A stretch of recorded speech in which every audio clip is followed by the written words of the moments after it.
오늘 성경 본문은 야고보서 1장 13절에서 18절 말씀입니다. 야고보서 1장 13절에서 18절 말씀입니다. 제가 한 구절 읽고 여러분들이 한 구절 읽고 교독하시겠습니다. 야고보서 1장 13절에서 18절 말씀입니다. 사람이 시험을 받을 때에 내가 하나님께 시험을 받는다 하지 말지니 하나님은 악에게 시험을 받지도 아니하시고 친히 아무도 시험하지 아니하시느니라.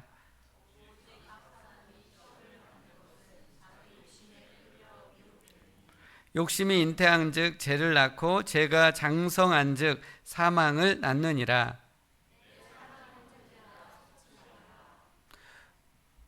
온갖 좋은 은사와 온전한 선물이 다 위로부터 빛들의 아버지께로부터 내려오나니 그는 변함도 없으시고 회전하는 그림자도 없으시니라. 그가 그 피조물 중에 우리로 한 1000열배가 되게 하시려고 자기의 뜻을 따라 진리의 말씀으로 우리를 낳으셨느니라. 아멘. 야고보서 1장에서 우리는 시험에 대해서 살펴보고 있습니다. 시험은 헬라어로 페이라스모스인데 이 헬라어 단어는 시험, 시련, 유혹을 뜻을 포괄적으로 갖고 있습니다. 한글 성경은 페이라스모스를 모두 시험이라고 번역하고 있지만 영어 성경을 보면 이 단어가 시험, 시련, 유혹으로 분류되어서 나오고 있습니다. 성경을 볼 때 이 단어가 시험인지 시련인지 유혹인지 어떤 의미로 사용되고 있는지 잘 살펴보고 분별할 때 그 문장의 의미를 해석할 수 있습니다. 야고보서 1장에도 이 단어가 시험, 시련, 유혹의 단어들로 나오고 있습니다. 잠깐 이 단어들이 어떤 의미인지 살펴보기를 원합니다. 성경에서 이 시험은요, 영어로 테스트입니다. 하나님께서 성도인 우리의 신앙이 어느 정도인지 또 신앙의 성장을 위해서 테스트를 하십니다.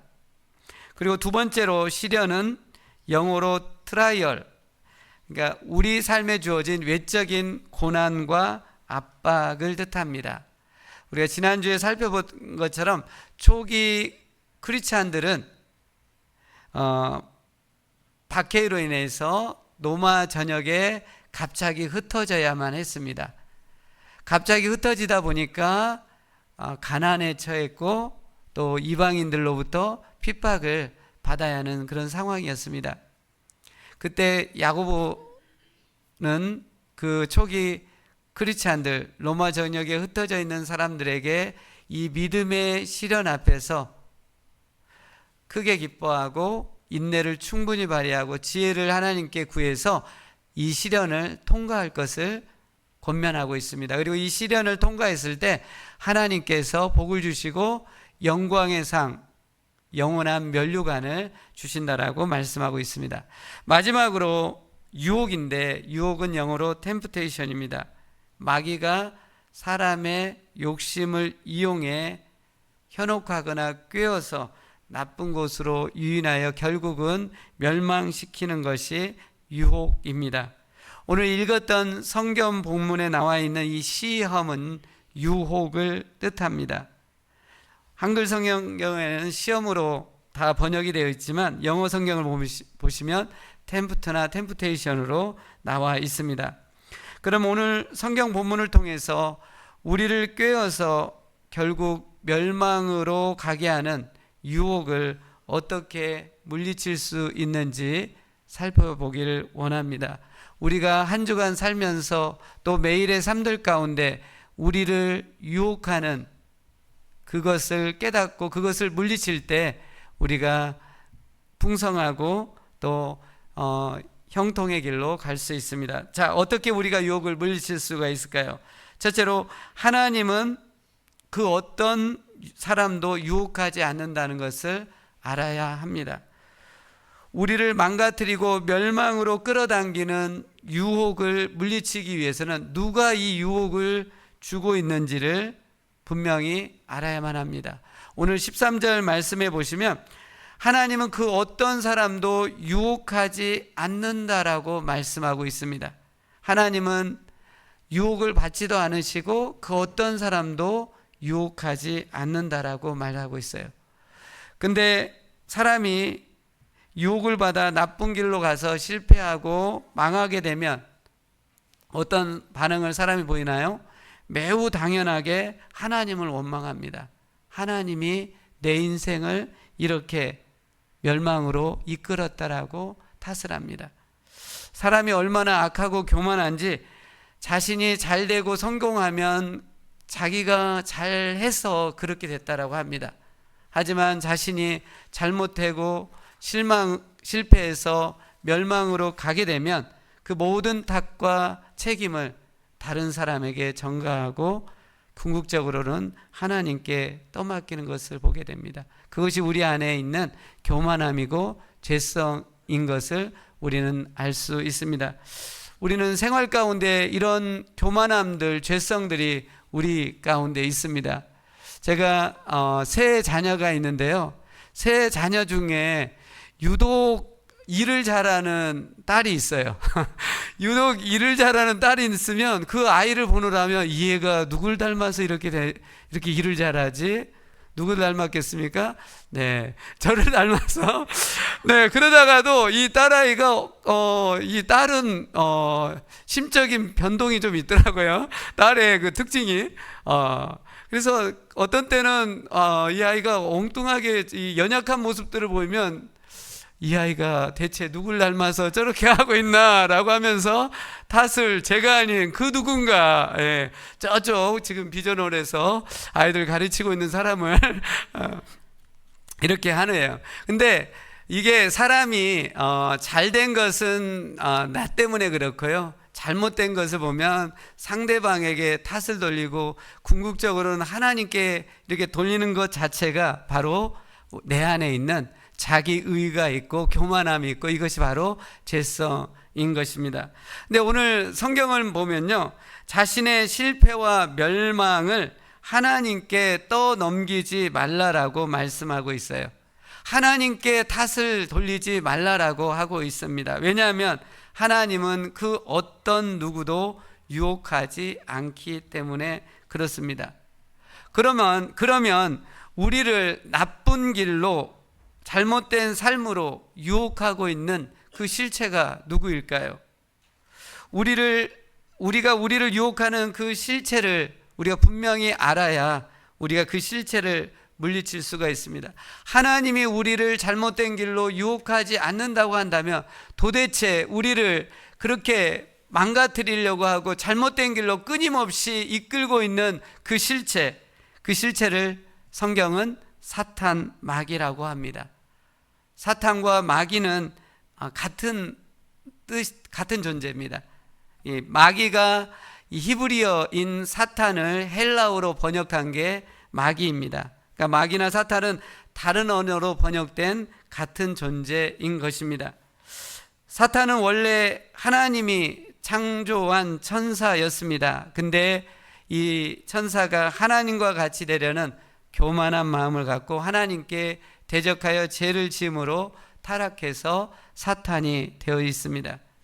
천사가 언제 타락해서 사탄이 되었는지 성경은 정확하게 그 시기를 알려주고 있지는 않지만 창세기 3장에 보면 사탄이 뱀에게 들어가서 인류 최초의 여성인 하와를 유혹한 것을 보면 사탄은 창세기 3장 이전에 이미 존재하고 있음을 볼 수 있습니다. 사탄은 히브리어 원어로 적대자, 원수, 대항자라는 뜻을 갖고 있습니다. 적대자가 뭡니까? 상대방을 적으로 생각하고 맞서서 대립하는 자를 뜻합니다. 원수는 상대방에게 원한을 품고 미워하고 증오하는 자를 뜻합니다. 대항자는 상대방을 맞서 저항하고 싸우는 자를 뜻합니다. 사탄이 바로 이런 자라고 말씀하고 있습니다. 사탄은 완전 타락한 천사이기에 사탄에게는 완전 대립하는 자이고 완전 미움과 증오가 있고 완전 저항하고 싸워 죽이려는 것이 사탄입니다. 그러기에 사탄에게는 한치의 화해, 한치의 용서, 한치의 양보, 한치의 희망도 없습니다. 이런 사탄에게 유혹을 당해서 덜미를 잡히고 붙잡히게 되면 어떨까요? 사람이 마음과 몸과 영혼까지 털털 털리게 됩니다. 망가지게 됩니다. 멸망하게 됩니다. 사탄은요, 사람을 이와 같이 반드시 죽이고 멸망시키려는 의도를 가지고 접근해서 유혹을 합니다. 창세기 3장에 이 하와가 사탄에게 유혹을 당해서 선악과를 먹게 되고 그리고 죄를 짓고 타락하게 됩니다. 그 대가가 무엇입니까? 그 아담과 하와뿐만 아니라 그 후손 온 인류 자손들이 무서운 죄의 심판과 형벌을 받게 됩니다. 이와 같이 사탄은 인간을, 우리를 유혹해서 망가뜨리려고 죽이려고 작정한 자인 것입니다. 사탄은 인간만 유혹하는 것이 아니라 심지어 예수님에게도 혹독하게 유혹을 한 것을 보게 됩니다. 예수님까지도 사탄이 유혹을 했다고 한다면 우리에게 얼마만한 집요하게 교묘하게 유혹을 하겠습니까? 베드로전서 5장에 보면 마귀가 우는 사자와 같이 두루 다니며 삼킬 자를, 멸망시킬 자를, 망가뜨릴 자를, 풍성한 열매를 못 맺게 하려고 다닌다라고 하면서 근신하고 깨어서 이 마귀를 경계하라고 말씀하고 있습니다. 그러기에 지금도 사탄은 우리를 연약함을 보고 빈틈을 보고 유혹할 기회를 찾고 있습니다. 조그마한 틈만 보이면 삐집고 들어와서 우리의 마음과 삶을 망가뜨리려고 하는 것이 이 사탄의 실체입니다. 제가 확신하건대 우리 성도님들 오늘 교회 오실 때 마냥 쉽지만은 않았을 것입니다. 이 주일날 교회 와서 예배드리고 은혜 받으려고 하다 보니까 그 누군가가 조그만한 일로 여러분의 마음을 상하게 하고 또 불쾌하게 하는 일들이 한두 가지씩은 있었을 것입니다. 누가 그랬을까요? 교묘하게 느끼지 않게 알지 못하게 악한 영인 사탄, 마귀, 귀신의 세력들이 우리에게 은혜를 못 받게 그렇게 하는 것을 보게 됩니다. 그래서 주일 예배에 우리가 나와서 은혜를 받으려면 토요일 저녁부터 준비를 해야 됩니다. 주일에 평안하게 악한 영이 유혹하지 않고 가서 은혜를 받을 수 있도록 기도하고 일찍 취침하고 최선의 컨디션으로 주일에 와서 예배를 드릴 때 하나님이 주신 은혜를 경험하게 될 것입니다. 성경을 보면 사탄과 마귀가 아까 같은 존재라고 했고요, 단수로 되어 있습니다. 근데 이 귀신은 단수도 있고 복수도 있습니다. 이것이 의미하는 것은 뭐냐면 사탄이 하나님을 대적하는 죄를 범해 타락할 때 이 사탄을 따르는 천사들의 일부도 함께 타락하여서 하늘에서 내쫓기게 되는데 그들이 귀신이 된 거죠. 그래서 귀신은 사탄 마귀의 명령을 받고 움직이는 부하 졸개들인 것입니다. 사탄 마귀 귀신은 악한 영이기 때문에 물리적으로 직접적으로 우리를 공격할 수가 없습니다. 하지만 그들은 우리의 마음과 생각을 틈타고 삐집고 들어와서 우리 마음과 생각과 영혼에 분노를 일으키고 비판하는 마음을 일으키고 불안과 두려움과 절망을 입혀서 우리의 마음과 삶을 무너뜨리려고 하고 있습니다. 사랑하는 성도 여러분, 한 주간의 삶을 한번 돌아보시기 바랍니다. 자꾸 여러분 자신에 대한 부정적이고 낙심하고 절망적인 생각이 혹 들지 않았습니까? 지난 한 주 삶을 돌아볼 때 다른 사람에 대해서, 가족 누군가에 대해서 부정적이고 비판적인 생각이 드시지는 않았습니까? 자꾸 교회에 대해서 실망함이 생기고 부정적인 생각이 들지는 않았습니까? 또 하나님에 대해서 부정적이고 비판적이고 아무런 하나님에 대한 무감각함이 있지는 않으셨습니까? 그렇다면 곰곰이 냉정하게 여러분 안에 그런 마음에 그런 생각을 살펴볼 수 있기를 원합니다. 자신에 대해서, 다른 사람과 교회와 하나님에 대해서 너무나 지나치게 부정적이고 무감각하고 절망적으로 생각하고 있지는 않으신가요? 여러분이 생각한 만큼 여러분 자신이요 부족하지 않습니다. 여러분이 생각한 만큼 여러분 자신이 잘생겼고 아름답습니다. 우리 자매님들 예뻐지고 싶죠? 우리 한국 사람은 이 미에 대한 추구가 전 세계에서 가장 높은 것 같습니다. 근데 우리 한국 자매님들 뿐만 아니라 우리 교회에 있는 모든 자매님들은요, 제가 봤을 때 다 예쁘세요. 다 미인이세요. 여러분은 여러분이 생각하는 만큼 그렇게 덜 예쁘지 않습니다. 아주 예쁘세요. 우리 옆에 있는 자매님들에게 한번 당신이 왜 이렇게 오늘따라 더 예쁘냐고 한번 격려해 주세요. 한 주간 동안 예쁘다는 걸 모르고 살아가지고 격려를 못 받으셨어요. 우리 형제님들, 특별히 옆에 있는 형제님들, 예, 자매님들에게, 네, 제가 이 아가서를 보면서 놀라운 것들을 발견했는데요.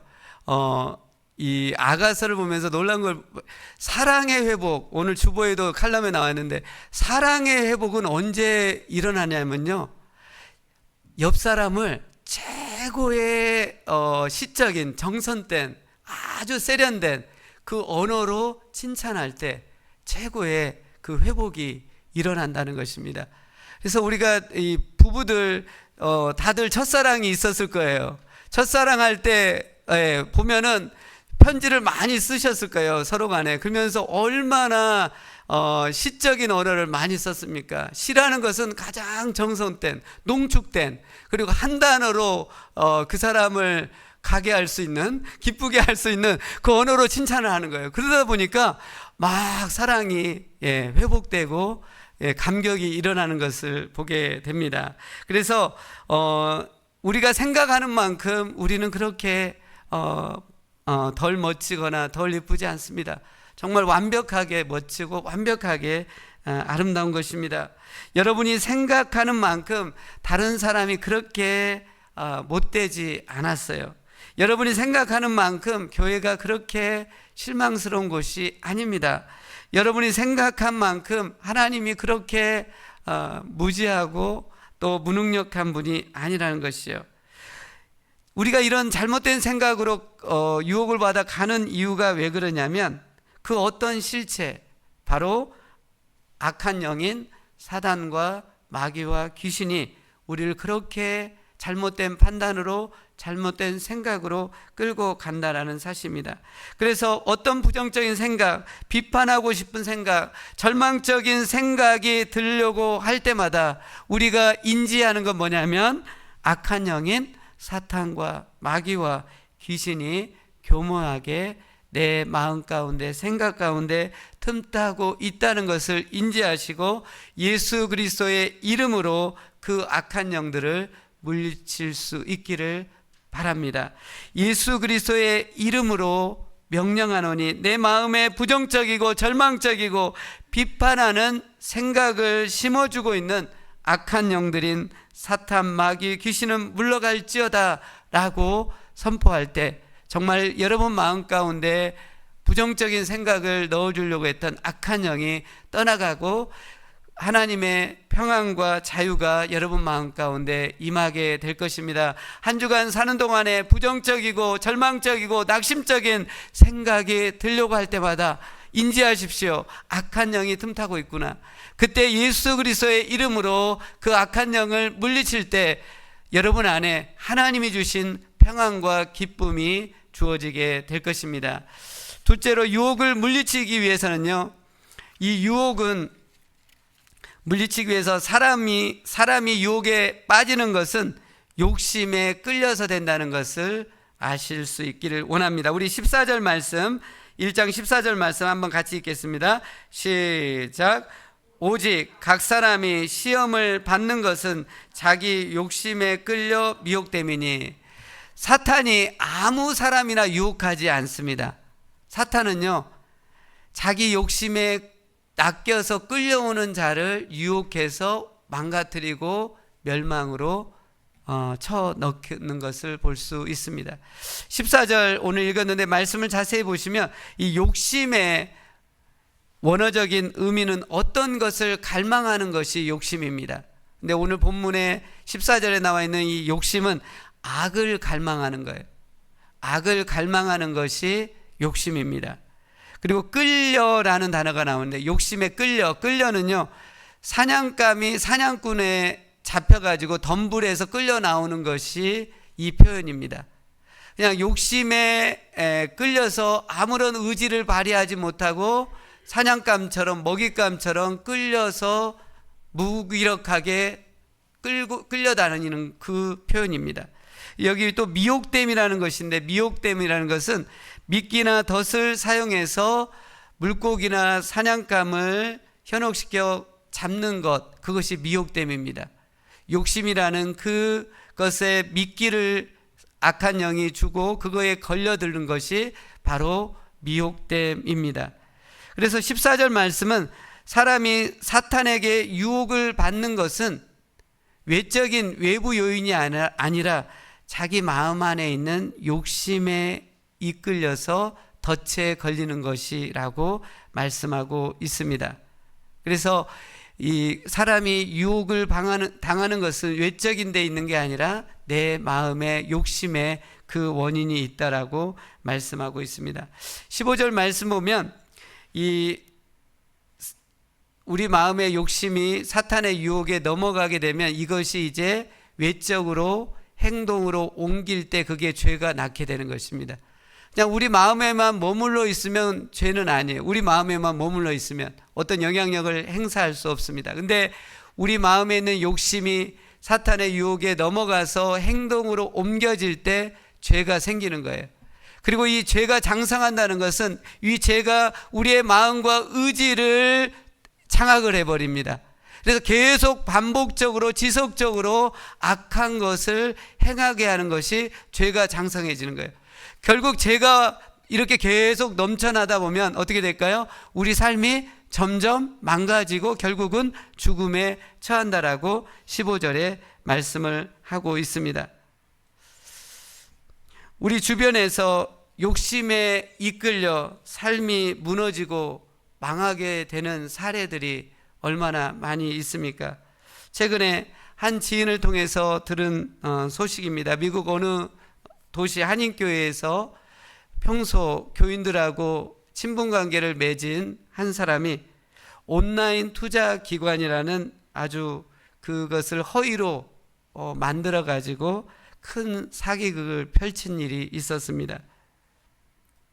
그리고 이 투자자 유치를 할 때 이 온라인에 좀 잘 모르신 시니어층 어르신들을 대상으로 노후 자금을 했던 것을 이 온라인 투자기관 허위로 된 이것에 투자하게 했습니다. 평소 이 사기꾼은 교회에서 아주 친분을 잘 쌓았고 그리고 선량한 얼굴로 했기 때문에 시니어층 어르신들이 아무런 의심 없이 투자를 했고, 투자 초기에 이렇게 투자를 하면 어느 정도 이익금을 줬기 때문에 더 그것을 바탕으로 신뢰를 쌓아서 더 큰 것들을 요구해서 10만 불, 30만 불 큰 거액을 투자하게 했습니다. 결국 이 사기꾼은 그것들을 다 모아가지고 수백만 불의 거액의 돈을 낚아챈 그런 사기극이었습니다. 한국의 저명한 인지심리학자인 김경일 교수님이 이 사람에 대해서 이런 정의를 해줬습니다. 얼마나 이것이 큰 사건이었는지 한국에 있는 언론에게도 이렇게 드러나게 되었는데, 이 사람에 대해서 이렇게 표현을 했습니다. 선량한 얼굴로 사람들에게 동정을 불러일으켜서 자신의 이득을 취하는 나쁜 사람으로 자기가 나쁘다는 것을 전혀 모르는 형태의 악인이라고 정의를 했습니다. 사기꾼이 처음부터 큰 사기를 쳐야겠다라고 생각은 하지 않았을 것입니다.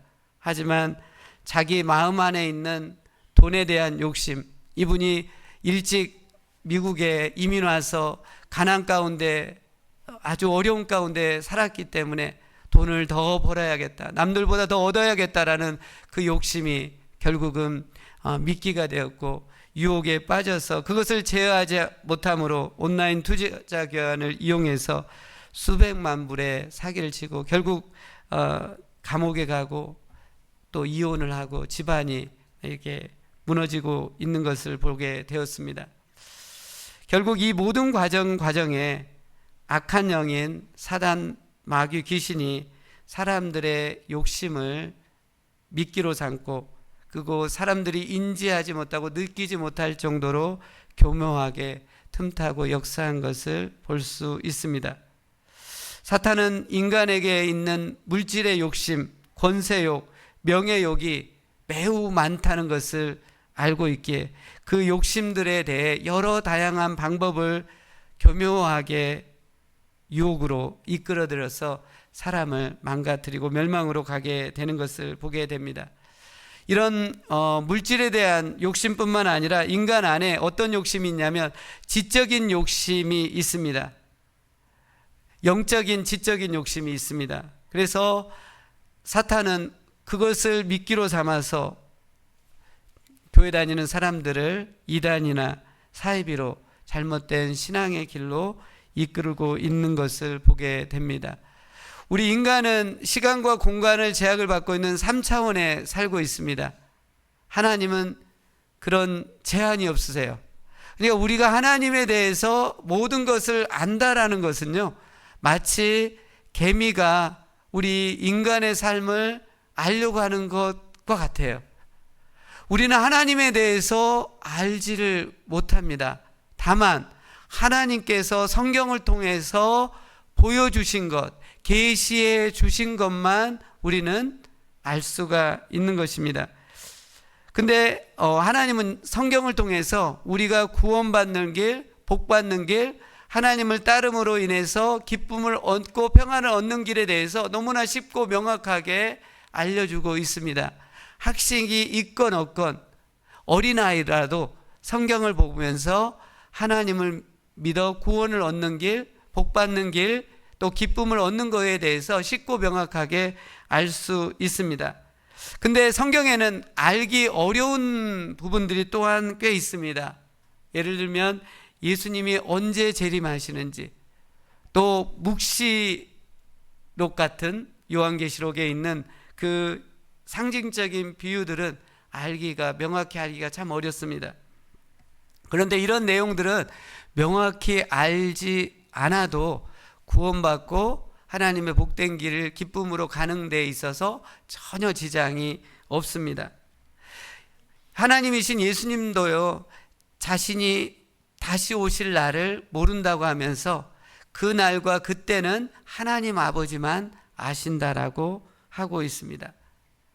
예수님도, 하나님이신 예수님도 모르는데 이단은요, 그런 모든 것에 대한 답을 다 갖고 있습니다. 교회의 부조리에 대한 답을 다 갖고 있습니다. 그래서 기존에 교회 다니는 성도들을 얼마나 유혹하고 잘못된 길로 빠뜨려 가고 있는지 모릅니다. 근데 이단들이 갖고 있는 답을 겉으로는 그럴싸하지만 내면을 보면 매우 잘못되고 엉뚱한 허튼 답인 것을 볼 수 있습니다. 그래서 성경을 볼 때도 우리 인간의 지적인 욕심을 내려놓고 하나님께서 보여주신 것만을 제가 이해하고 믿겠습니다 라는 겸손함을 가질 때 하나님께서 그의 말씀을 여러분 마음에 들려주는 놀라운 은혜를 베풀어 주시게 됩니다. 사탄 마귀가 제 아무리 우리를 유혹해도 우리가 우리 마음을 잘 다스리면 됩니다. 우리의 마음의 욕심을 내려놓고 부정적인 절망적인 생각을 버리면 됩니다. 근데 큰 문제가 뭘까요? 우리 마음을 다스리기가 불가능하다는 것입니다. 왜 우리가 우리 마음을 우리 마음인데 다스리지 못할까요? 성경은 불가능하다라고 말하고 있어요. 왜냐하면 고린도후서 10장 4, 5절에 보면 사탄이 우리 마음에 만들어 놓은 견고한 진이 있다라고 말씀하고 있어요. 견고한 진은 영어로 스트롱 홀드예요. 사탄의 강력한 요새가, 장벽이 우리 마음에 있기 때문에 우리가 우리 마음을 조절할 수 없다라고 성경은 말씀하고 있습니다. 고린도후서 10장 4절 5절입니다. 우리의 싸우는 무기는 육신에 속한 것이 아니요 오직 어떠한 견고한 진도 무너뜨리는 하나님의 능력이라. 모든 이론을 무너뜨리며 하나님 아는 것을 대적하여 높아진 것을 다 무너뜨리고 모든 생각을 사로잡아 그리스도에게 복종하게 하니. 오늘 성경은 우리가 어떻게 우리 마음에 만들어 놓여진 사탄의 견고한 진, 강력한 요새를 무너뜨릴 수 있는지 말씀해 주고 있습니다. 그것은 우리의 욕심과 잘못된 생각과 교만한 생각을 그리스도께 복종시키고 그리스도가 우리 마음을 다스리고 통치하도록 하는 데 있다고 말씀하고 있습니다. 사랑하는 성도 여러분, 여러분 마음 안에 악한 욕심이나 잘못된 생각이나 교만한 생각 등이 생기고 있다고 한다면 그것을 그대로 방치해 두지 마십시오. 그런 것들을 십자가에 못 박아 죽으시고 그리스도가 여러분 마음을 다스리시고 통치할 수 있도록 내어드릴 수 있기를 원합니다. 여러분 마음 안에 있는 그 악한 욕심, 부정적인 생각, 또 과거의 상처들을 그냥 그대로 두면 악한 영이 그것을 교묘하게 비집고 들어와서 견고한 진을, 강력한 요새를, 성벽을 쌓는다는 것입니다. 우리는 그때 그 악한 생각들, 욕심들을 그리스도께 내려놓고 그리스도께서 우리 마음을 통치하시고 다스릴 수 있도록 하나님의 말씀으로 우리 마음을 이끌 때 그때 하나님의 평강과 풍성함의 은혜가 여러분 마음 가운데 주어지게 될 것입니다. 마지막으로 유혹을 물리치기 위해서는 우리는 가장 좋고 완전한 선물을 주신 하나님을 바라보고 기다리라는 것입니다. 오늘 성경은 사탄의 유혹에 대해 마무리를 지으면서 사탄의 유혹을 물리치려면 오직 하나님을 바라보면서 기다릴 것을 말씀하고 있습니다. 우리 17절 말씀 한 목소리로 한번 같이 읽어보겠습니다. 17절입니다. 시작. 온갖 좋은 은사와 온전한 선물이 다 위로부터 빛들의 아버지께로부터 내려오나니 그는 변함도 없으시고 회전하는 그림자도 없으시니라. 여기 빛들의 아버지는요, 온 우주 만물을 창조하신 하나님이십니다. 온 우주 만물을 창조하신 하나님께서 가장 좋고 완전한 선물을 갖고 오신다라고 말씀하고 있습니다. 그리고 그 창조주 하나님은 변함이 없으시다고 하고 있어요. 행성들은 자전과 공전을 통해서 그림자도 생기고 변함이 있지만 우리 창조주 하나님이신 여호와 하나님은 변함이 없이 영원 무궁토록 가장 좋으시고 선하시다라고 성경은 말씀하고 있습니다. 그리고 18절 말씀을 보면 온 우주 만물을 창조하신 그 하나님이 성도인 우리의 아버지가 되신다라고 말씀하고 있습니다.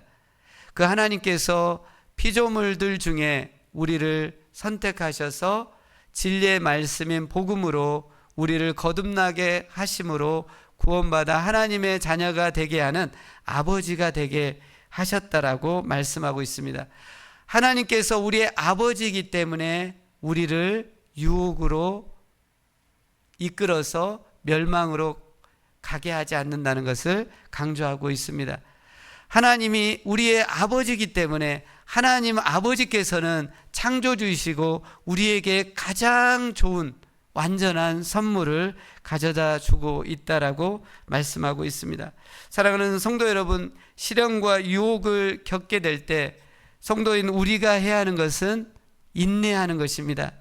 근데 성도의 인내는 그냥 이를 악물고 참는 그 인내가 아닙니다. 창조주 하나님 아버지께서 가져올 가장 완전한 좋은 선물을 바라보면서 소망하면서 기다리는 것이 성도의 인내인 것입니다.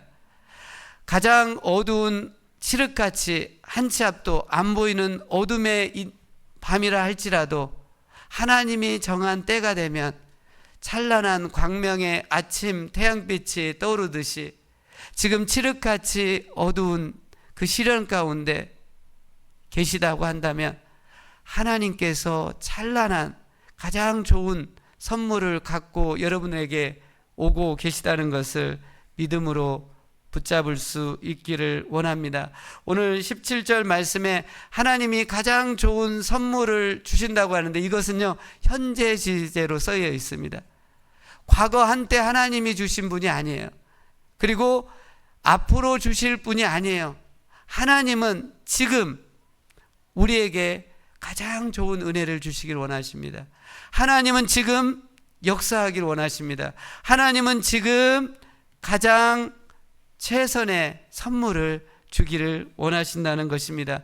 저는 우리 교회 온 성도들 한 분 한 분이 하나님이 과거 한때 주신 그 은혜와 선물에 만족하지 않기를 원합니다.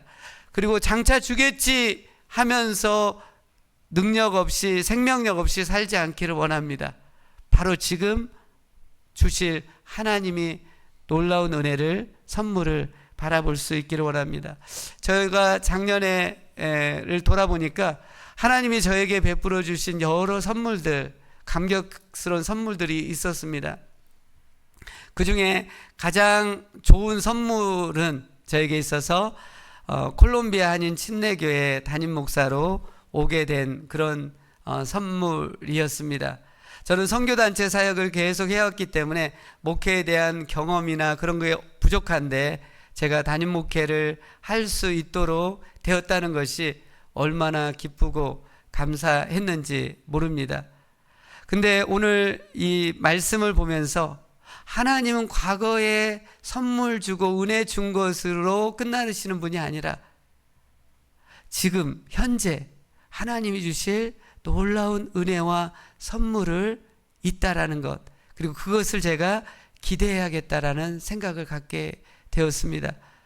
그래서 제 안에 다시 한번 하나님이 주실 놀라운 은혜와 선물들을 바라볼 수 있는 꿈을 꾸게 되었습니다. 저는 담임 목회 우리 교회를 하면서 하나님께서 우리 교회 가운데 이전에 과거 어느 때보다 더 하나님의 놀라운 은혜가 우리 교회 가운데 충만히 오기를 바라고 있습니다. 가장 좋으신 하나님께서 우리 교회 가운데 오기만을 간절히 바라고 기도하면서 기다려야겠다라는 그런 다짐을 하게 되었습니다. 그리고 하나님께서 우리 교회 가운데 오셔서 한 분 한 분을 만져주시고 또 회복시켜 주시고 또 은혜를 주신다고 한다면 한 분 한 분이 모두 다 일어나 빛을 발함으로 인해서 우리 교회 전체가 온 세계 열방을 향해서 일어나 빛을 발할 수 있는 영광스러운 교회로 놀랍게 과거의 어떤 것보다도 가장 최고의 전성기를 회복시키는 교회가 되게 하시겠구나, 나는 그런 희망을 갖게 되었습니다. 사랑하는 성도 여러분, 하나님은 과거의 하나님이 아니십니다. 미래의 하나님이 아니십니다. 하나님은 지금 우리에게 가장 좋은 은혜를 주시기를 원하십니다. 그 하나님을 향해서 간절히 바라보십시오. 하나님을 향해서 기도하시고 기다릴 수 있기를 원합니다. 하나님을 기다리는 인내가 필요합니다. 아침에 찬란한 태양빛이 오듯이 하나님은 반드시 여러분 마음 가운데 해결해야 하는 소원의 제목에 가장 최고의 선물을 가지고 오시는 분이심을 믿고 그 하나님을 기다리고 기도할 수 있기를 원합니다. 함께 기도하시겠습니다.